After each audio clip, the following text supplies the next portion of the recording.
Good evening, Californians. It's Friday night, July 2nd, 2021. And this is Red Star Report, Voices for the California Nation. It's July 4th weekend eve, and score another one for the bad guys. Yesterday, the U.S. Supreme Court struck a blow for American fascism and political corruption by striking down California's law that required the disclosure of dark money donor lists from nonprofit political group tax forms. America's highest court split 6-3 along the politically predictable D versus R fault line in its decision on a pair of moldy, old, resurrected cases from back in 2015, challenging the California law. Cases filed by those California's least favorite corporate people, too. The ultra-conservative Americans for Prosperity Foundation, backed by Kansas-based Charles, and the If There Is Any Justice Left in the World, He Died in Agony, David Koch. And the other bankrolled by Michigan's Tom Monahan. You may know him as the founder of Domino's Pizza. Chief Justice John Roberts, opting for extra cheese, wrote the majority opinion for the court ruling that California's blanket demand for that information was unconstitutional under the First Amendment. Too much windbag shit here to go into, but basically, the court ruled that Californians have no right to know who's donated how much to what political organization, based on the idea that since corporations are people and money is speech, then awful people aren't really free to do awful shit if Californians can honestly see who's paying for what. Yeah, that's pretty much it. For the California independence movement, the fact that they just had to reach back and dredge this 16-year-old anti-California shit up just makes the future hopes for a not-fascist USA less bright and the need for California independence more urgent. Well, it's on. The Newsom recall and three-ring clusterfuck is set for September 14th. And in Sacramento, Lieutenant Governor Eleni Kounalakis has commented she's unsure how California will hold this special election and says people will be hard-pressed if they're going to pull it off then. So stay tuned. Meanwhile, Newsom's campaign has accurately framed the recall as a trumped-up Republican power grab by an all but extinct political party with zero chance of otherwise gaining statewide office in California because the party only represents about a quarter of voters. Sorry. What they're not actually saying, though, is knock off that whole will of the people shit. Really. At 150,000 signatures, this is the will of 3.8% of Californians, period. This seems to be borne out as the whole recall effort started back in February 2020 and was led by a group called the California Patriot Coalition that basically just opposed California and Newsom's liberal politics. And shocked face. The recall has become a funding cause among national Republicans who love to basically watch liberal California burn, both figuratively and physically, as they play the fucking fiddle. And for what California rebels call the recall candidate sideshow, that's led by conservative Caitlyn Jenner. Not even going to go there. Too much to unpack. John Cox, who is not only getting sued for animal cruelty over campaign stops with a captive bear, but who got his ass handed to him by Newsom in the 2018 governor's race, and relatively unknown former San Diego mayor and Republican great white hope, Kevin Faulconer. Go look him up. The other 3 dozen, quote, probably less colorful candidates, less well-known and well-funded anyway, which include 8 Democrats, 17 Republicans, 2 Greens, a Libertarian, a Russian agent, and our own Michael Loebs from the California National Party, who deserves at least a shout-out for being kind enough to grant Red Star Report our first interview back in episode 4. Hey, Michael. Tie all this up in a bow with the cost of California closing on $300 million for this useless political sideshow. And basically just to pay for California right-wing butthurt? All I can say, keep your heads down, Red Star Rebels. The politics is going to get crazy this summer. Serious. Speaking of Michael Loebs, or that Michael Loebs interview, I have to say, wow, we've made it to this point. The 10th episode of Red Star Report. Impressive. We've come a long way in a short time. So I'd like to thank Michael Loebs and Alex Grunenfelder for coming on and speaking with us, and all of you Red Star Rebels for giving us a chance. Thank you, sincerely. Not gonna lie. This has been a learning experience so far as we get a little better each week. And now, as we've begun to establish our brand and our style, we look forward to many more podcasts as we expand with some new Red Star contributors. And we look forward to bringing more Red Star Independence news, insights, and opinions to you. As real activists, creating a real media group for the California Independence Movement. I'd like to thank you all. And I want to let our Red Star Rebels know that this Red Star Report podcast will be taking the next 2 weeks off to do the work preparing for the next batch of episodes. So we'll be putting out an announcement video, and we'll see you all in a couple of weeks.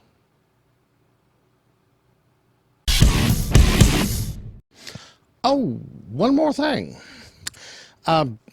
Just a little clean sweep before we go for those Russian assets out there pretending to be the Cal Exit organization and who thought they could just throw us all under the bus. I'm just going to say it. Guys, get the fuck over yourselves. You're not the leaders of any part of the California independence movement.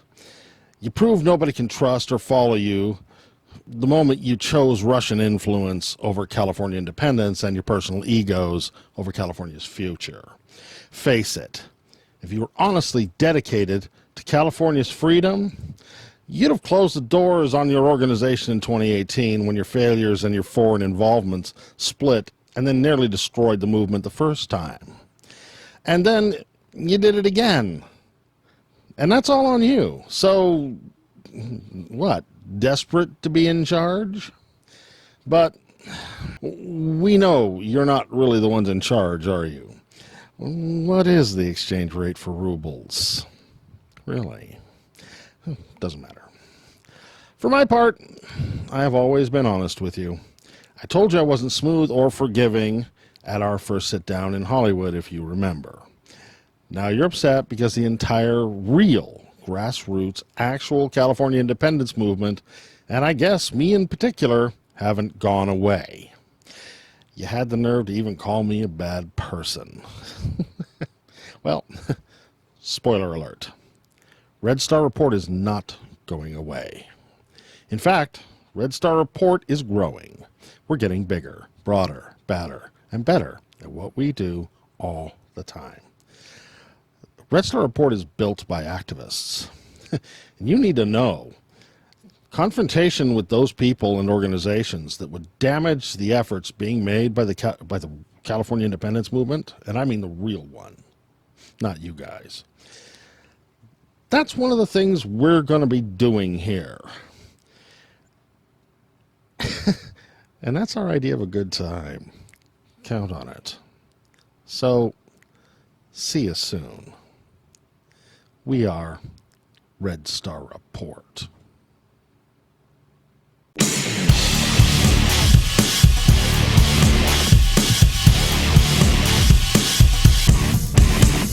And now, How about a little activism in action with Shankar Singham?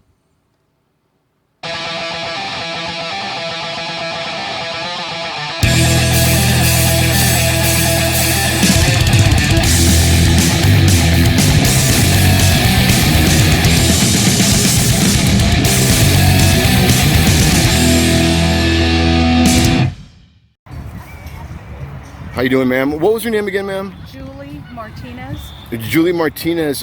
You're the family of Paul Ray. We're at a Justice for Paul Ray event. Yes. Julie, would you just mind stating what happened 2 years ago real quick for the viewers? Yes. 2 years ago on June 27th in the evening,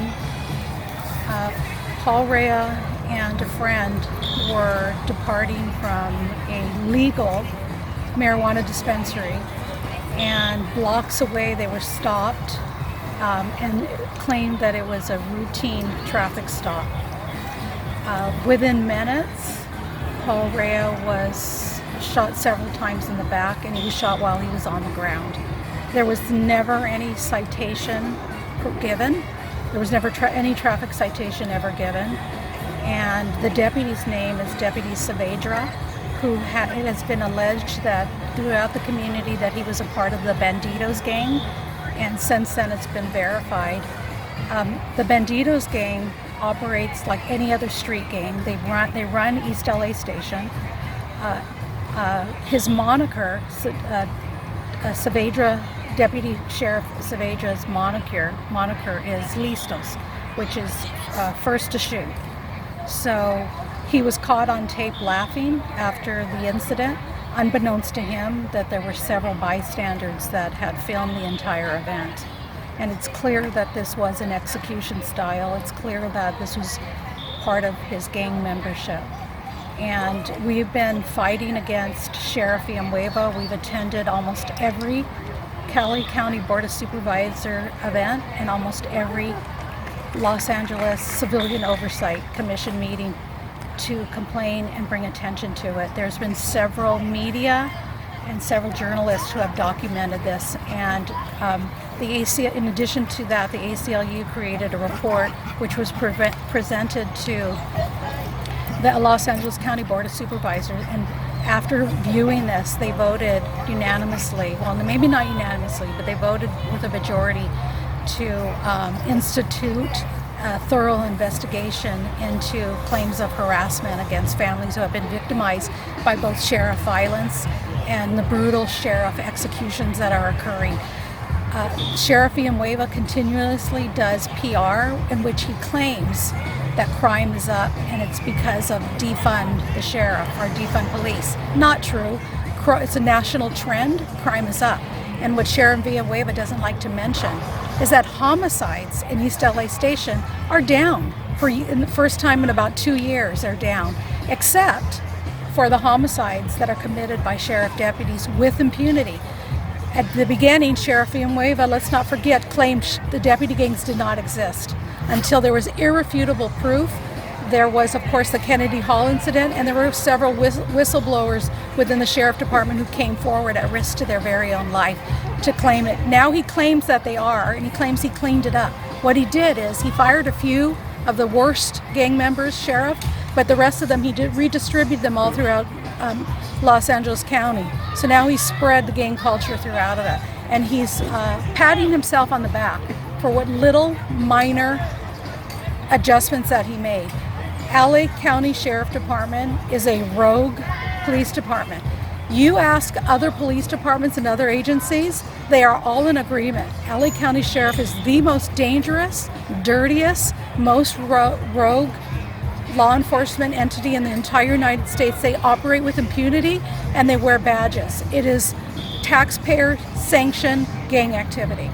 Absolutely. LA Sheriff is one of the worst gangs if not in California, in the nation, just because of the law enforcement backing they have. They have to be one of the worst gangs, and Villanueva is up there with one of them. He's currently doing a recall effort for the district attorney Gascon. In fact, their petitioners are out right now. Have you heard any news about or what are your feelings about Gascon? Yes, Gascon. The residents of LA County voted for him.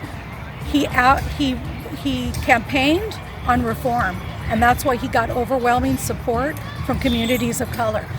The LA County Sheriff are fighting everything against him because he's promised to go after the LA County Sheriff Department. So we are in support of Gascon. I attended a press conference last Saturday in front of the Hall of Justice, in which Gascon also spoke there as well. We are in support of his reform. Day one, Gascon instituted reform. His most famous reform is the end to enhancements, Yep. which were totally unfair.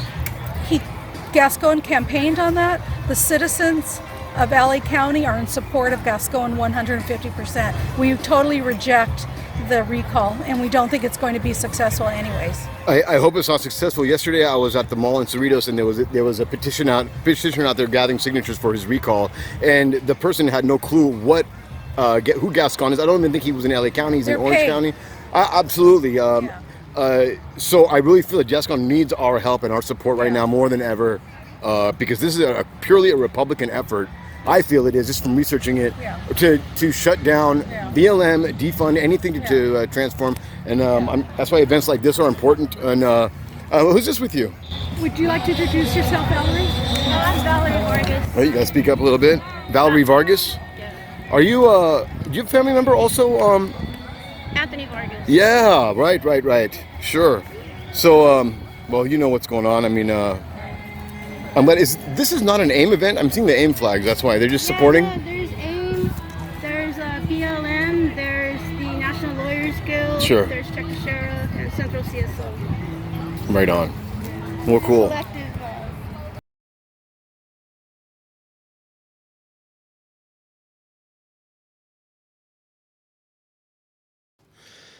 Thank you, Shankar. Let's get to talking points.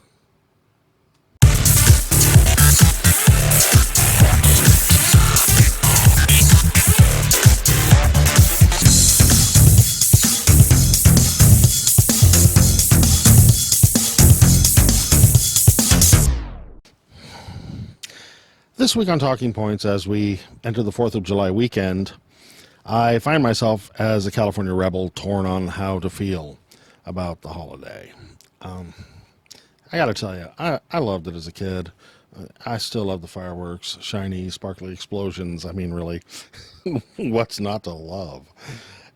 And even as the cynical activist in my soul reminds me that this oh-so-American holiday is, like most other things today in the good old USA, really just a shadow of its former glory, now celebrated with flags and fireworks made in China or down in Mexico. Of course, this is not only true, but somehow, to my way of thinking, oddly fitting. Shitty star-spangled banner decorations poetically being made by foreigners and communists to celebrate the delusion of American patriotism in the failing democracy on the edge of national collapse. Brought to you by people whose definition of American freedom is based on who they can hate, how much pollution they're allowed to wallow in, the magazine capacity of their assault rifles, and whether or not they can force other people to live by rules out of a book they grossly misinterpret and swear came from a God nobody can actually prove exists. Personally, I wish this were funny instead of fucking tragic, and its ideals are long gone. JFK's famous quote makes it somehow unpatriotic to question the benefits of being an American. It's ask not what your country can do for you, but what you can do for your country. Something that is somehow just screaming big naive in this day and age, particularly as more Californians seeing that fully half of their fellow Americans are really bigoted, superstitious, self-centered, cruel, and stupid people that we were always afraid they were. And Californians are getting sick and tired of being a, quote, donor state, end quote. Watching the hateful behavior of these real Americans as they arrogantly strut around waving Trump flags and talking hate for California and Californians while wearing Don't California My American t-shirt and MAGA hats. Well, maybe we should update that whole donor state definition to something a bit more accurate. I don't think California is a donor state. I think these days California is an enabler state. An enabler state forced to pay red state assholes to hate Californians and vote against California's best interests. Ask not what you can do for your country. Gotta say, please. What do we have to let that country do to us? Because it seems to involve red, white, and blue knee pads and no lubricant at all. So, talking point. Name a benefit Californians get from being part of the United States that Californians can't provide and pay for themselves. The United States gets 1/8 of its total annual revenue from California. Simply put, out of the 50 states, California is 1/8 of America's population and 13% of America's bill payers. But with the constitutional bottleneck that defines the U.S. Senate, Californians effectively get only 2% of the actual representation. It's a legal version of taxation without representation that will constitutionally never change. And since all hillbilly red stater politicians in the U.S. Senate know this, California as a state will always be at their mercy. With that, and America's unsatiable borrow and spend capitalist monetary policies that explain why America can have a massive military budget, huge corporate welfare policies, a red state sweet tax charity, then America can never properly fund California's schools, rebuild California's infrastructure, protect California's environment, provide Californians with decent health care, or support any of the dozens of other benefits that are common in the rest of the industrialized world, because, let's face it, these things just aren't as profitable. So simply put, America takes California tax money and then does as little as possible for California because it can. And it's just a state. We can't stop them. So sorry, Johnny F.K., I just gotta ask. Could somebody please tell me exactly what benefit there is to remaining in the United States? I mean, no more bullshit. What's in it for Californians? Because if the only thing we Californians will ever get out of being Americans is to be fucked over by red state America because they hate us, then America has no right to look surprised if Californians inevitably decide to take a hard pass on the whole USA thing. Oh, and just FYI, I don't really feel bad in saying this shit either. Not even on the 4th of July. You see, I've asked that what's in it for California question dozens of times at rallies and events. So far, just about everyone I ask just stands there, desperately trying to come up with something good America does for California. Nobody has come up with anything so far. Except maybe some of the dumber conservatives, where I always get the same basic answer. It don't matter because California is part of America, and there ain't nothing you can do about that. Yeah. Except maybe join the California independence movement, right? Those guys really need to work on that whole your lips are moving and you should stop that thing. Because if there's a lot of good reasons for California becoming its own separate country, and nobody can think of any real benefit for California being part of the USA, then California independence is just a question of nostalgia, public opinion, and legal paperwork. But it's 4th of July weekend, and I'm sure if Californians miss American holidays, I'd bet China and Mexico would be just as happy to sell fireworks and crappy decoration stuff to celebrate California's Independence Day from the United States as they are selling us cheap-ass 4th of July shit as Americans. In a related thought, and from the you can't make this shit up category, much of drought-ridden California just doesn't allow fireworks anymore anyway because of the risk of fire.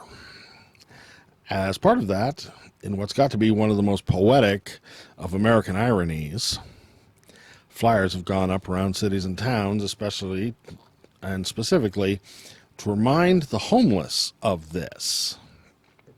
Yeah, you heard me right. The homeless buy fireworks. Because I guess last year there was problems where fireworks were being set off in homeless camps. Personally, I don't know which part of this is sadder. The idea that governmental officials feel the need to remind people in homeless camps that even one of the few accessible bits of shiny, sparkly joy is forbidden to them, or that those same extremely poor people somehow still desire to scrape up what little money they have just to burn it away on fireworks to celebrate the birth of a nation that has taken literally everything they've ever owned. So, I'm going to state the obvious. It's 4th of July weekend, in the land of the free and the home of the slave. For me, I can't wait until we have a holiday with real freedom and justice for all. A celebration of California independence, where everyone can actually share in prosperity as one of the true benefits of just being a Californian. Imagine that. Enjoy your weekend. This is Red Star Report.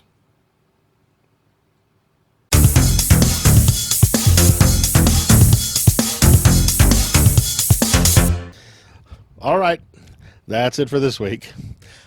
Episode 10. Wow. As always, I'm going to say it again. Check out our website, www.redstarreport.com. Transcripts of talking points will be posted there. As always, again, subscribe to our Red Star Report YouTube channel. I mean, really, please, subscribe. Go find our Red Star Report Facebook page, Twitter, Instagram, etc., etc. Because if you want a real, and I mean real, California Independence Movement media group, it's all about the algorithms. Our thanks to you, to all our Red Star Rebels for watching. Have a great weekend. We'll see you in 2 weeks. We are Red Star Report.